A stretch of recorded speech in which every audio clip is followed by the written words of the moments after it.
Nizamabad నవీపేటలో mutton ముక్కల panchayat police station కు చేరింది. పెళ్లి విందులో మటన్ వడ్డించలేదంటూ మొదలైన రగడ కాస్త ఇరు వర్గాలు కోట్లాడుకు దిగే వరకు వెళ్లింది. వధూవరుల బంధువులపై ఒకరిపై ఒకరు దాడులు చేసుకోవడంతో పలువురు గాయపడ్డారు. ఈ గొడవ చివరకు పోలీస్ స్టేషన్ కు చేరింది. నిజామాబాద్ నవీపేట ఎస్ఐ వినయ్ తెలిపిన వివరాల ప్రకారం నవీపేటకు చెందిన ఓ యువతితో నందిపేట మండలానికి చెందిన ఓ యువకుడికి నవీపేటలోని ఓ ఫంక్షన్ హాల్లో నిన్న వివాహం జరిగింది. వివాహం అనంతరం జరిగిన విందులో వరడి తరపున పెళ్లికి హాజరైన కొందరు యువకులకు మాంసాహారం వడ్డించారు.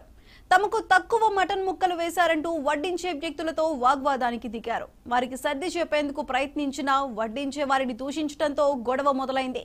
వధువు తరపు బంధువులు కల్పించుకుని సర్ది చెబుతున్న క్రమంలో ఇరుపక్షాల మధ్య గొడవ తీవ్రమైంది.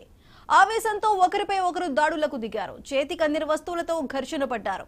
ఈ ఘటనతో పెళ్లి విందులో ఉన్నవారు తలో దిక్కుకు పరుగులు తీశారు. వరుడి తరపు వారిపై దాడి చేశారంటూ ఓ వర్గం, తమపై దాడి చేశారంటూ వధువు బంధువులు వంటగరిటెలు, రాళ్లు, కర్రలతో పరస్పరం దాడులు చేసుకున్నారు.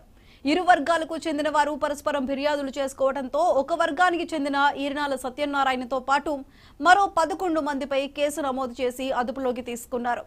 మరో వర్గానికి చెందిన పత్రి సాయిబాబాతో పాటు మరో 6గురిపై కేసులు నమోదు చేశారు. గొడవలో గాయపడిన సత్యనారాయణ, సాయిబాబా సహా 8 మందిని నిజామాబాద్ ప్రభుత్వ ఆసుపత్రికి తరలించారు.